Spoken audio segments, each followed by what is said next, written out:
प्रसाद जी बोलिए, स्टार्ट कीजिए. எனது தொகுதியில் கடலூர் பாராளுமன்ற தொகுதியிலே மினிஸ்ட்ரி ஆஃப் கோலை சார்ந்த ஒரு பொதுத்துறை நிறுவனம் நெய்வேலி லிக்னைட் கார்ப்பரேஷன் இயங்கிக் கொண்டிருக்கிறது. சில மாதங்களாக நிறைய புகார்கள் வந்து நிறைய ஊழல்கள் நடப்பதாக செய்திகள் வரத் தொடங்கின. இது இந்த பல பத்திரிகைகள், ஆங்கில பத்திரிகைகள், டெல்லியில் இருக்கின்ற பத்திரிகை, even Delhi news paper also carry the news. அங்கே என்னவென்றால், ஒரிசா தலிபெராவில் வீடு கட்டும் திட்டமானது நியமனம் மூலம் தனியாருக்கு பணி ஆணை வழங்கப்பட்டுள்ளது. மேலும் ஒரு விலையின் பணி ஆணை வழங்கப்பட்ட பின் விலையை மறுபரிசீலனை செய்து கால நீட்டிப்பு செய்து ரேட் ரிவிஷன் அண்ட் இஓடி செய்து ஜிஎஃப்ஆருக்கு பொது நிதி சட்டத்திற்கு புறம்பாக செயல்பட்டது.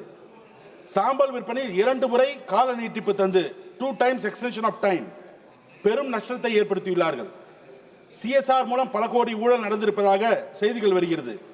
இது தொடர்பாக சிபிஐயில் உரிய ஆதாரங்களுடன் புகார் தெரிவிக்கப்பட்டிருக்கிறது. எனவே அரசாங்கம் தலையிட்டு உடனடியாக புகார் மீது விசாரணை நடத்தி உரிய அதிகாரிகளுக்கு தண்டனை பெற்று தர வேண்டும். இன் தலிபெரா rate revision, EOT against GFR rules, everything is happening in integrated housing and R&R housing plan. Rate escalation has taken place beyond imagination. So all these things, there is several corruption charges have taken place. So we have given a complaint in CBI.